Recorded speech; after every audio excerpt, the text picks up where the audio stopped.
Olá, sejam muito bem-vindos ao segundo workshop do Aprendizado Canino.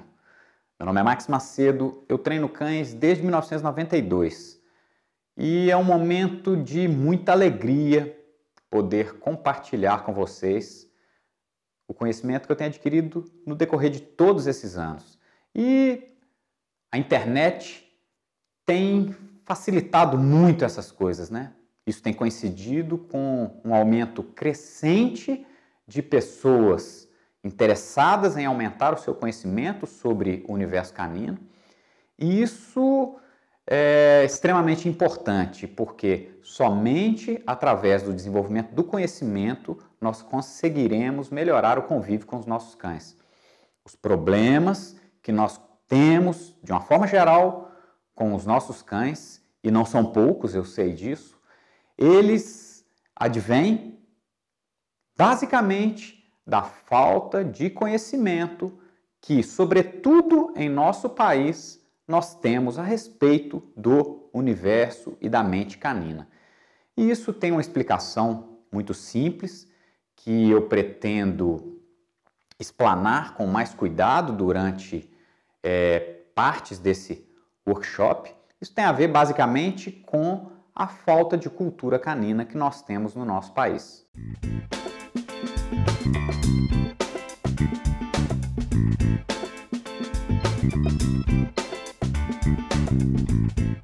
Antes de iniciarmos a primeira aula do nosso segundo workshop do Aprendizado Canino, eu gostaria de fazer um breve resumo da minha vida com os meus cães. Eu sou médico veterinário, me formei pela Universidade Federal de Minas Gerais no ano de 2000. Mas, muito antes do meu curso de veterinária, os cães já faziam parte da minha vida. Na verdade, os cães fazem parte da minha vida desde a minha infância. Porém, foi no ano de 1988, quando eu tinha cerca de 14 anos, eu recebi a minha primeira cadela de presente, uma cadela pastor alemão. Em 1992, eu tive dessa cadela um filhote que eu batizei com o nome de Apache.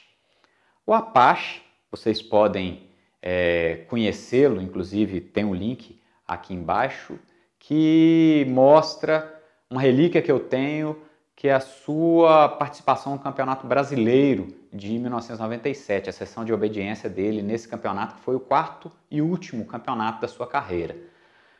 O Apache foi um grande divisor de água na minha vida, porque através do Apache eu tive a oportunidade de conhecer um novo mundo na área canina, né, que é o mundo competitivo, o mundo dos esportes caninos.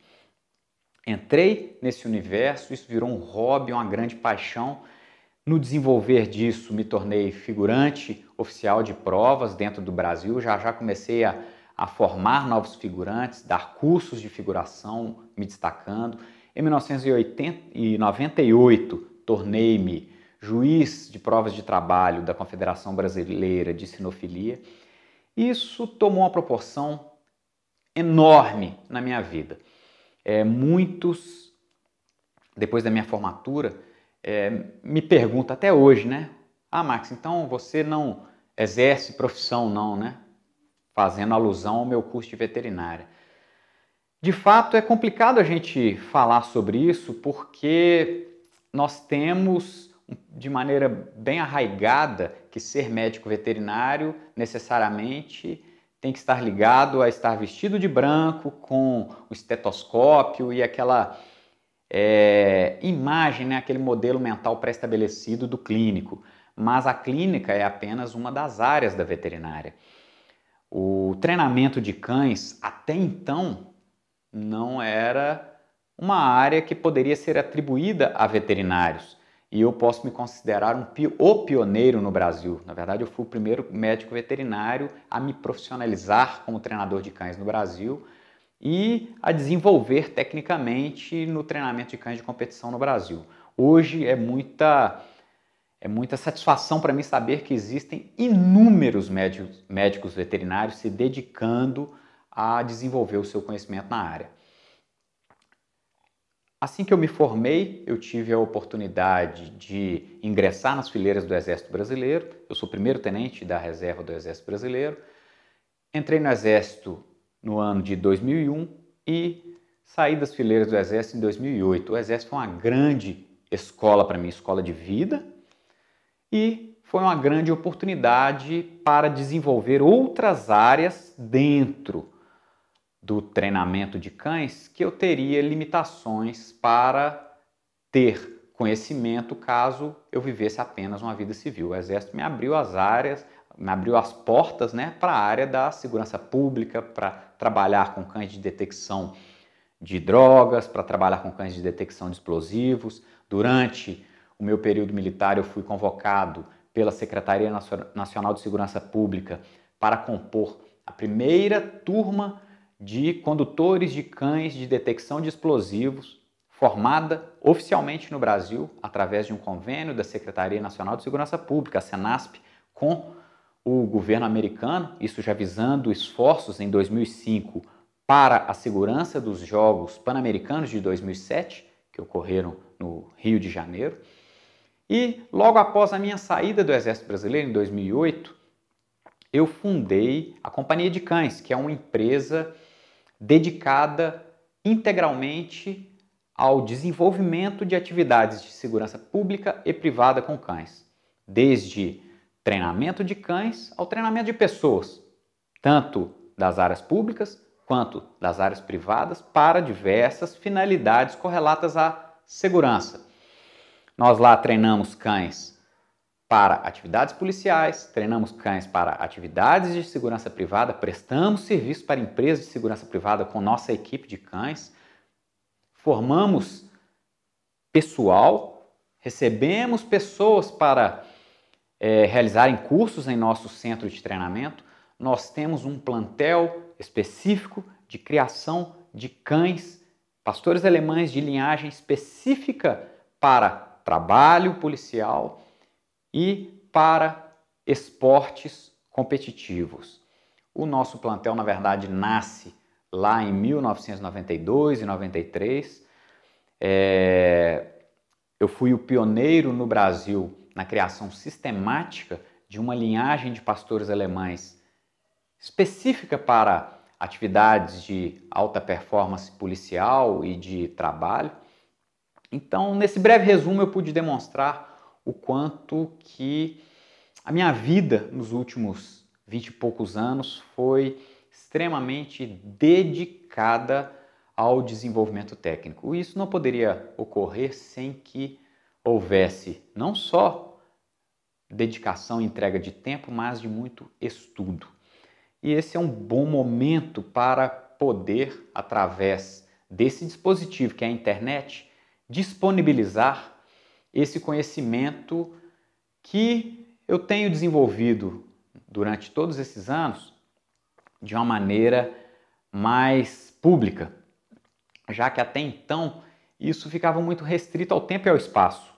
Desde muitos anos atrás eu ministro cursos no Brasil inteiro, tanto para o público civil quanto para o público policial e militar, e também recebo, principalmente depois da fundação do meu centro de treinamento, pessoas também do Brasil inteiro. Mas a questão é que eu sempre estava limitado ao tempo e ao espaço. Ou eu tinha que ir às outras instituições, viajar pelo Brasil, ou as pessoas tinham que viajar de todas as partes do Brasil para virem ter cursos comigo. Agora as coisas têm se facilitado na internet, é um grande canal do conhecimento e nós temos essa grande oportunidade agora, que é usar essa grande ferramenta para disseminar algo que nós tanto precisamos, que é o conhecimento canino. É a falta do conhecimento canino que é a grande causa dos problemas que nós vivenciamos com os nossos cães nesse nosso país. Nós temos um país que não tem cultura canina, ele carece de cultura canina, eu vou detalhar isso no decorrer, né, da aula, e é exatamente a falta da cultura canina que é a raiz de todos os nossos problemas. Ter problemas com cães é o mais comum, mas ter problemas com cães não é necessário, ou seja, ter cães não quer dizer necessariamente ter problemas. E como nós faremos para minimizar isso e para conseguir ter o melhor convívio com os nossos cães, buscando o conhecimento, tentando recuperar esse tempo perdido e essa diferença que nós temos em relação aos povos que têm muito mais anos de estrada no convívio muito mais íntimo com os cães, num convívio de interdependência normal com os cães. Bem, vamos começar então a falar sobre o nosso workshop. Quem tiver interesse de conhecer um pouco mais sobre o Max Macedo e a minha carreira com os meus cães, entre nesse link que está aqui também disponível e lá a gente tem uma linha do tempo mais detalhada sobre as experiências vividas nesses anos todos. Esse workshop foi concebido no início desse ano e parece que agora vai se tornar, um evento, de certa forma, rotineiro para a gente poder compartilhar as novidades que nós temos percebido durante o tempo, elas não param, no universo do aprendizado canino. Num bate-papo com alguns amigos, nós chegamos à conclusão que já era tempo da gente compartilhar de uma maneira mais pública, mais acessível, alguns conhecimentos que estavam restritos a um meio um pouco limitado. E o advento da internet, essa facilidade de comunicação, é uma grande oportunidade para isso. Isso, na verdade, veio no momento exato.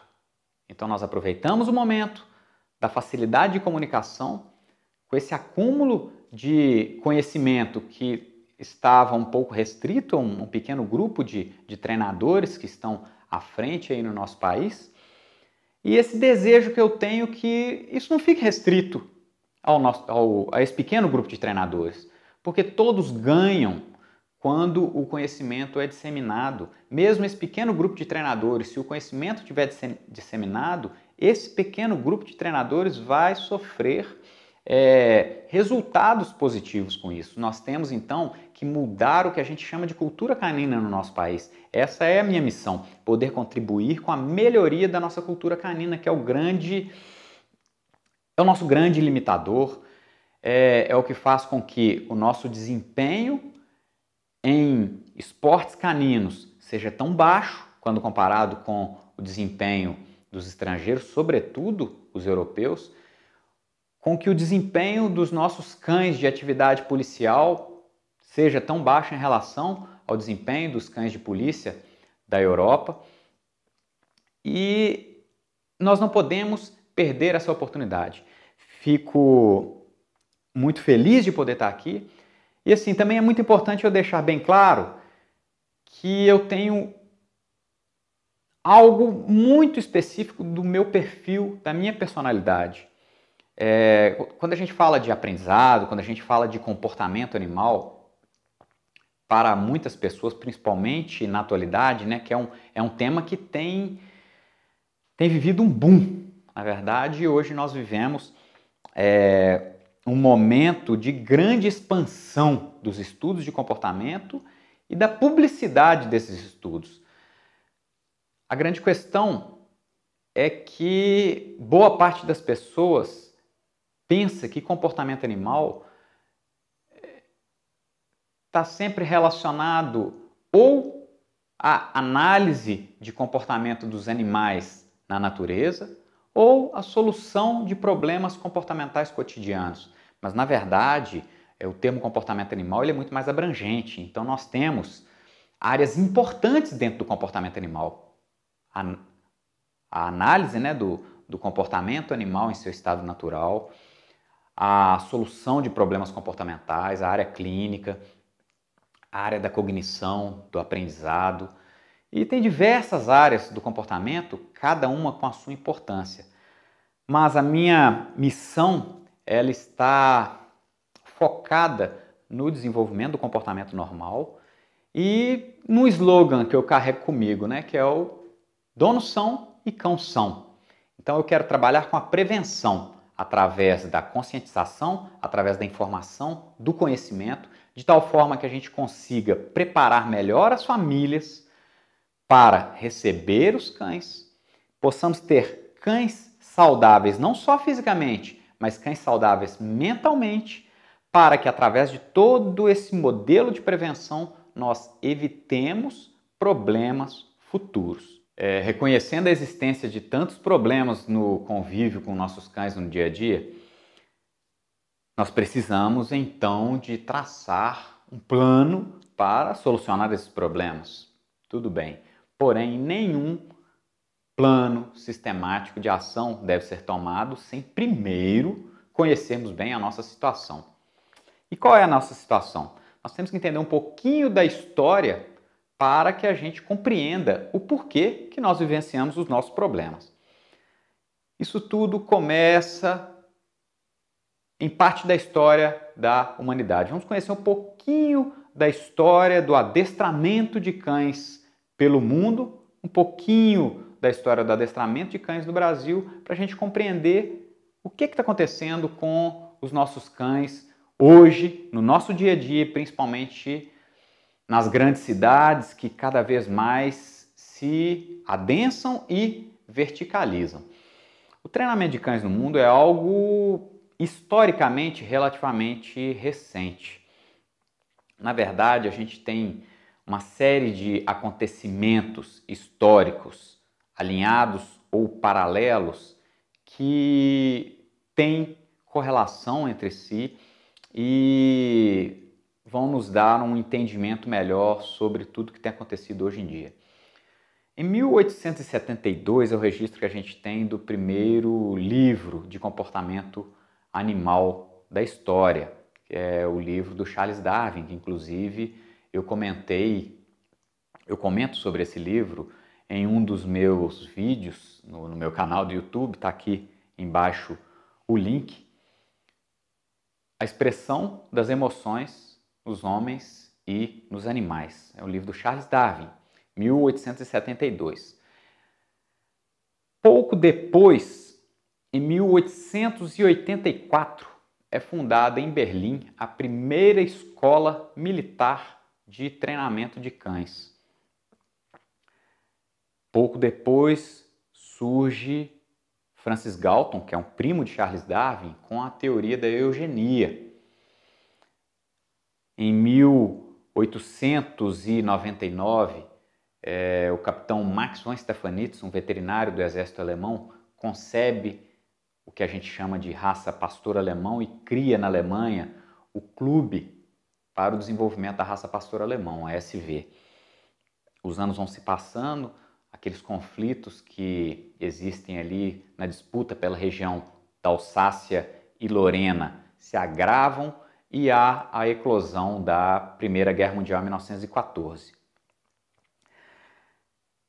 Stephanitz, que foi o criador da raça pastor alemão, e aqui eu vou citar várias vezes o pastor alemão, não só por ser o cão que eu tenho uma ligação histórica, uma ligação de paixão, mas é porque é uma raça que está intimamente ligada à história do adestramento mundial. O treinamento de cães é possível para qualquer raça. Então esse workshop não é um workshop de pastores alemães. Qualquer raça ou mesmo cães sem raça são muito bem-vindos a participarem desse desenvolvimento do conhecimento conosco. Mas eu acabo por citar várias vezes o pastor alemão na descrição histórica por causa dessa ligação que a raça tem com o desenvolvimento do treinamento e da aprendizagem canina, e vocês vão entender no decorrer da minha narrativa. Essas coisas vão ocorrendo em paralelo também ao surgimento da chamada escola behaviorista, principalmente a partir dos estudos de Ivan Pavlov, que com seu primeiro trabalho de fama na fisiologia da digestão recebeu o prêmio Nobel em 1904. Logo depois vem John Bill Watson, Edward Thorndike, nos Estados Unidos. Então foi uma fase muito profícua da humanidade, de várias atividades paralelas em diversas áreas da ciência que cooperaram para o desenvolvimento de uma nova área específica que seria a do treinamento de cães de utilidade. Stefanitz, que concebeu a raça pastor alemão, ele teve uma grande engenhosidade, não só zootécnica e genética, aproveitando inclusive o desenvolvimento de entendimento sobre genética, não só proveniente dos estudos de Mendel, mas também agora com a grande onda do eugenismo, já desenvolvido recentemente por Francis Galton.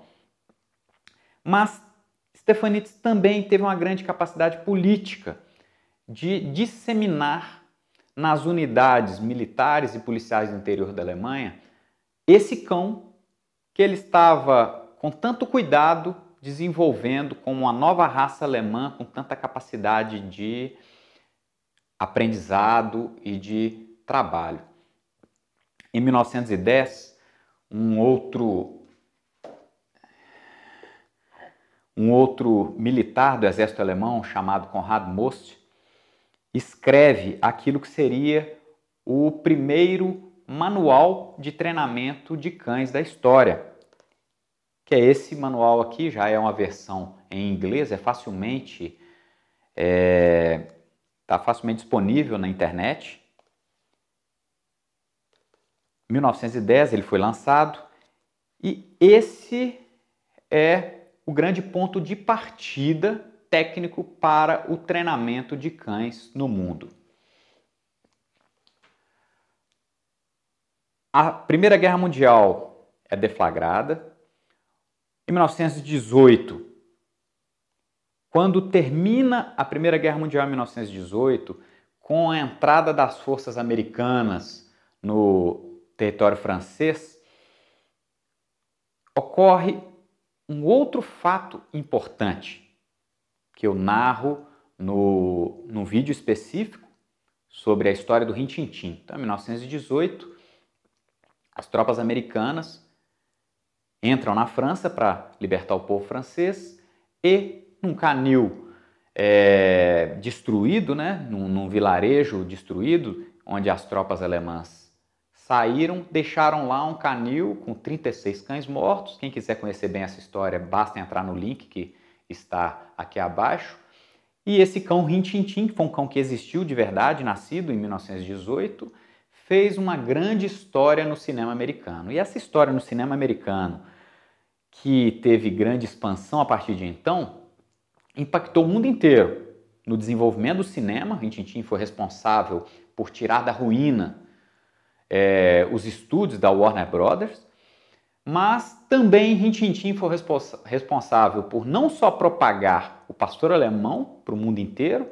Quem aí um pouco mais velho, da minha idade, da minha geração, não conhece a fama do Rin Tin Tin ou não foi influenciado pelo Rin Tin Tin. Mas o Rin Tin Tin também, então ele não só influenciou o desejo, o pastor alemão como objeto de desejo do século XX, mas também toda uma geração de pessoas que passou a querer treinar os seus cães. Então nós sofremos um impacto aí do Rin Tin Tin. É interessante que uma palavra muito comum é o treinamento ou o adestramento, e as pessoas perguntam: o seu cão é adestrado? E isso sofre muita influência desse modelo mental que nós temos de adestramento, que é proveniente dessa época do adestramento militar, que vem desse manual do Konrad Most, das exibições do Rin Tin Tin ou dos filmes de guerra que nós assistíamos. Mas nós devemos, de certa forma, desconstruir isso, porque esse modelo ele está muito engessado. Na verdade, o educar é algo que vai muito além do treinar. Adestrar é algo que muitas vezes soa até um pouco pesado. Nós temos que desconstruir isso e preparar nossa mente para algo muito superior. Mas voltando à nossa questão histórica, o fato é que toda essa cultura foi se desenvolvendo, principalmente em solo europeu, mas no Brasil isso ainda não estava desenvolvido.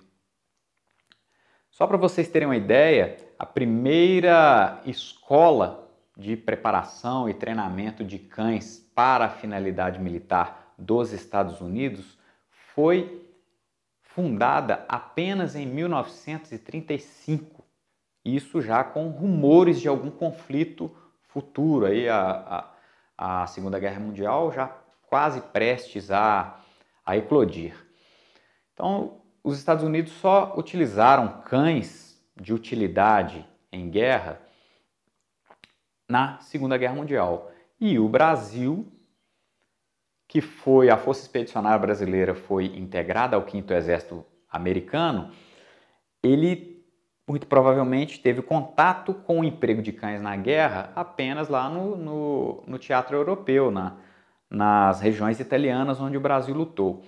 Então a gente vem com essa carga, com esse modelo mental da Europa, sobretudo em cima de um modelo embrionário estabelecido pelos Estados Unidos e de algumas experiências eventualmente vividas com cães em solo europeu. Então, o treinamento de cães no Brasil é muito mais recente, então, principalmente quando a gente trata de cães militares. E o treinamento de cães no Brasil é basicamente oriundo do treinamento de cães militares. Só muito recentemente é que nós começamos a ter influência de outras escolas de treinamento que não têm origem em cães de emprego policial ou militar. Isso basicamente se dá a partir dos anos 90 com a abertura da comunicação.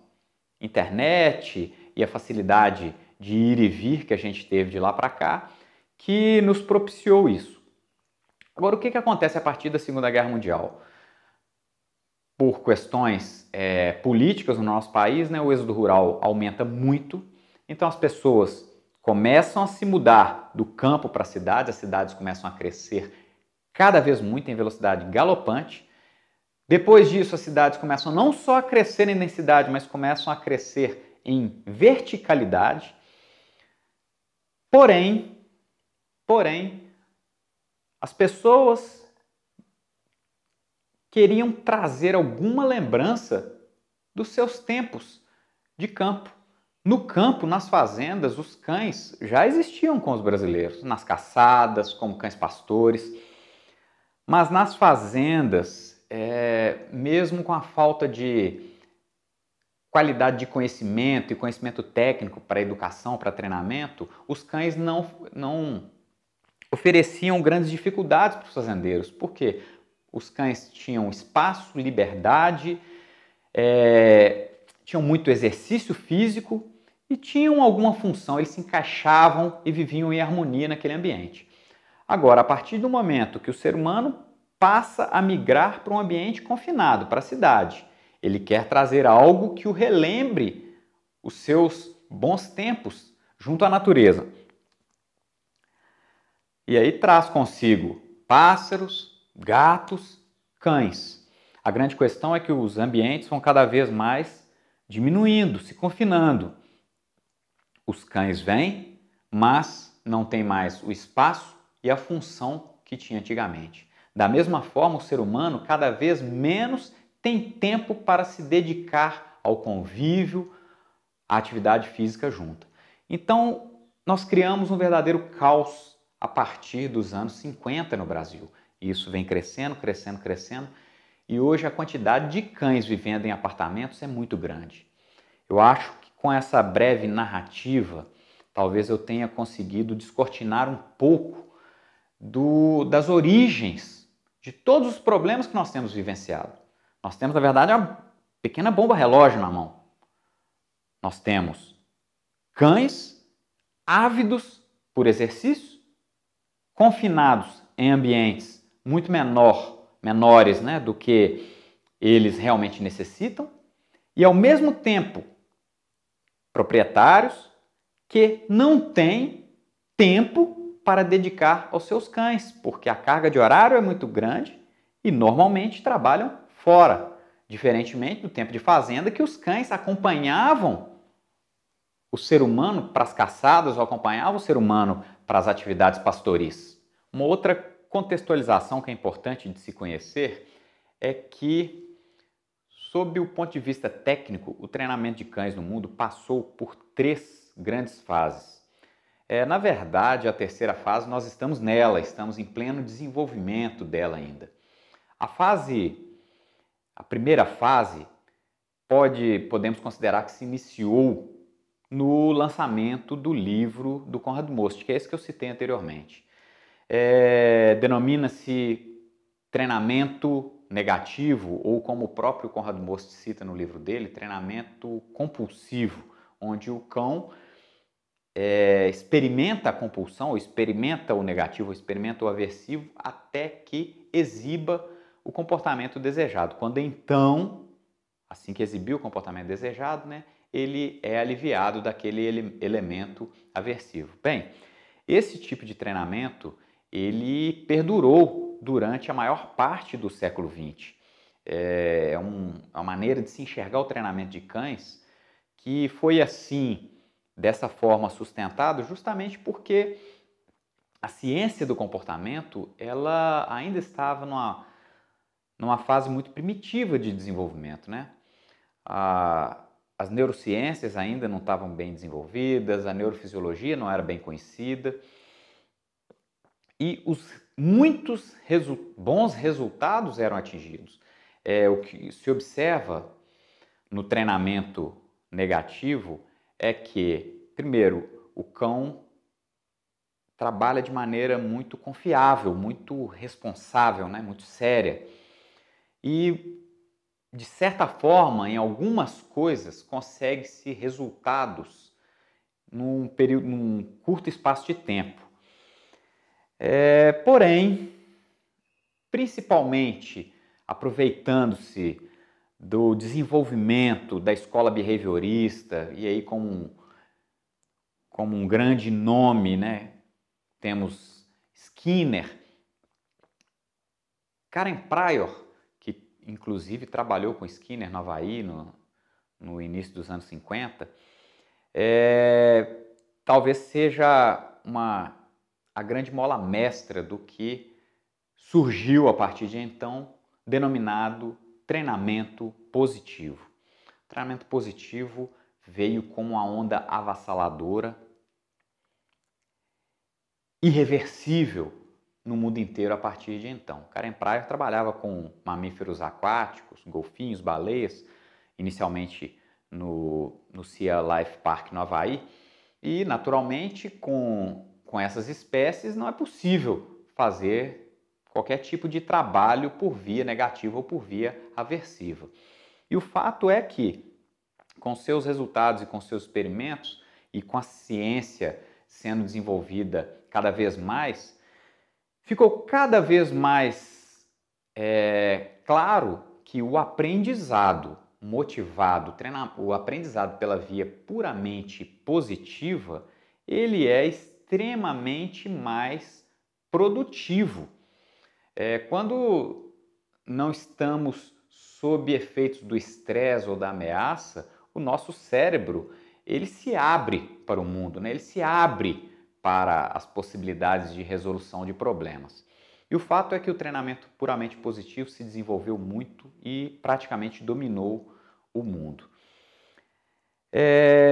Eu acho importante, antes da gente entrar, né, na terceira fase, acho muito importante citar duas frases que Konrad Lorenz, esse é outro Konrad. Konrad Lorenz foi um dos pais de uma ciência chamada etologia, que é a ciência que estuda o comportamento animal sem a interferência humana, e ele recebeu o Prêmio Nobel de Medicina em 1973.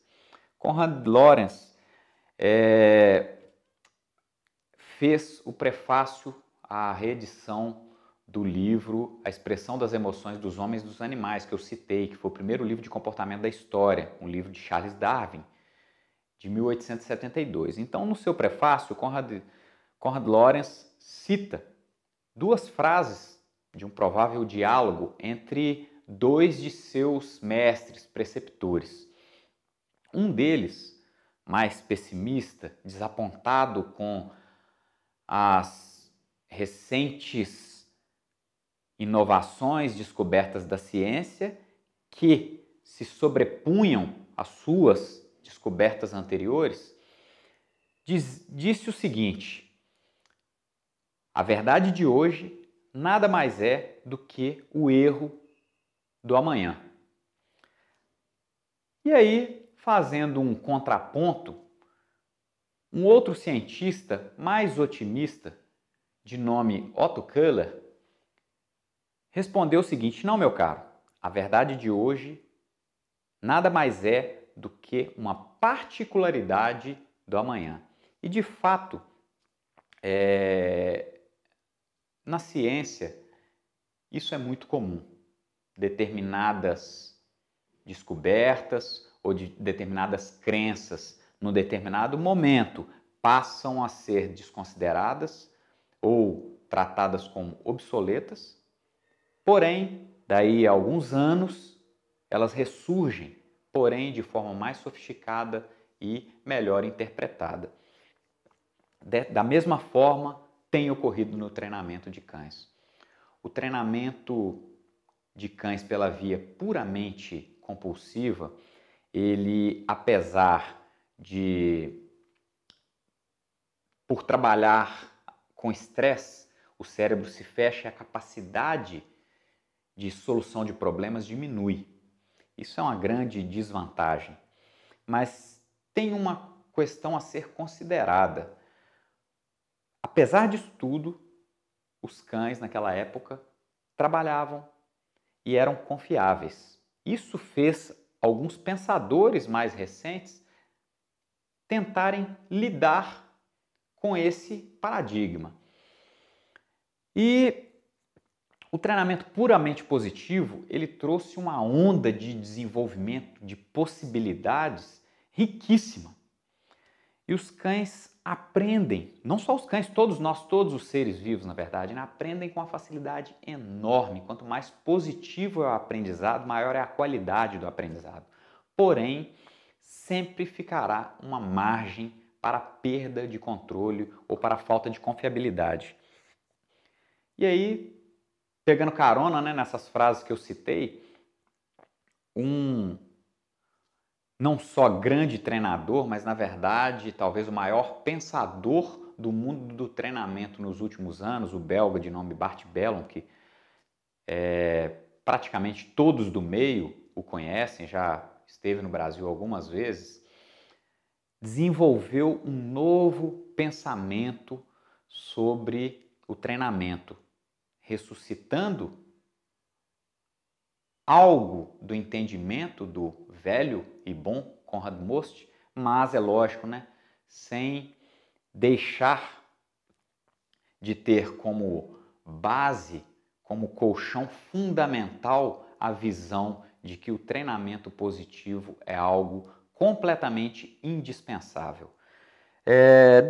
Da mesma forma que isso acontece no aprendizado, principalmente no aprendizado de obediência, aconteceu no treinamento de proteção, só citando como mais um exemplo aqui, né? O treinamento de cães de proteção no mundo inteiro, ele foi predominado,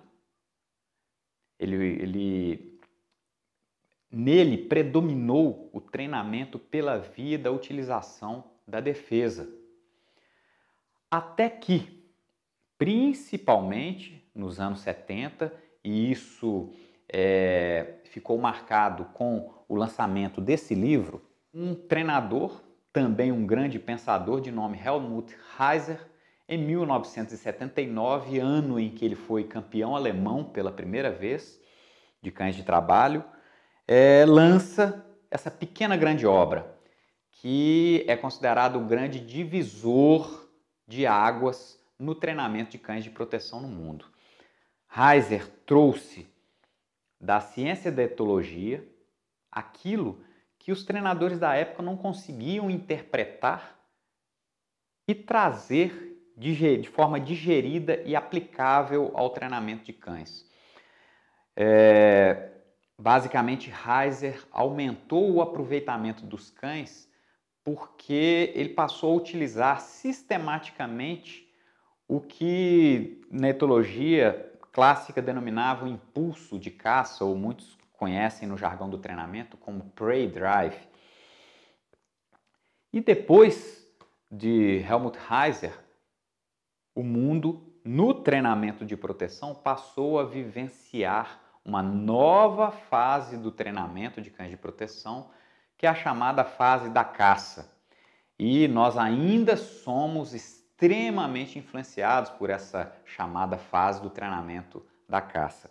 A grande questão é que o mundo já está, no treinamento de proteção especificamente, já está agora entrando talvez numa terceira fase, que é de resgate da importância da utilização de emoções como a defesa, que se utilizava antigamente. E Heiser também tinha essa consciência de resgate de coisas do passado, né? O Stefanitz, que eu citei no início do nosso vídeo, que foi aquele veterinário que concebeu, que idealizou a raça pastor alemão, num de seus livros, no início do século XX, ele citou a seguinte frase: o segredo da educação e do treinamento está baseado na correta observação e na correta utilização dos impulsos presentes disponíveis. Ou seja, não é técnica, é percepção adequada e utilização correta dos dispositivos inatos, dos impulsos presentes disponíveis. E o Heiser, então, ele resgata essa frase no livro dele, né?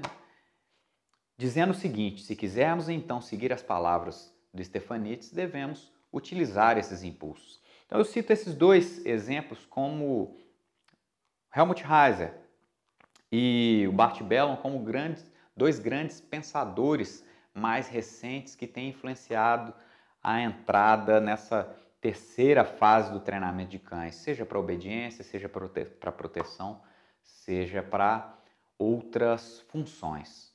Bem, o objetivo de toda essa narrativa histórica foi tentar demonstrar o porquê que nós enfrentamos tantos problemas com os cães em nosso convívio. Espero que isso tenha ficado um pouco mais claro. E essa descrição das fases em que o treinamento mundial passou e vem passando tem por objetivo criar um pano de fundo, preparando para a nossa próxima aula, que tratará mais especificamente de comportamento. Nossa próxima aula vou falar sobre como os cães aprendem e por que os cães aprendem e qual a melhor via de aprendizado. Sei que muitas dúvidas vão ficando, mas elas não podem permanecer. Então esse é o momento. Coloque aqui todos os comentários que forem necessários, coloque aqui a sua dúvida que eu vou responder uma por uma. Peço que todos vocês participem comigo desse objetivo, dessa empreitada que nós temos de desenvolver a cultura canina em nosso país. Então divulguem esse workshop, vamos fazer com que a informação fique cada vez mais acessível e mais difundida, para que possamos melhorar o convívio com os nossos cães, que é tão dependente do conhecimento.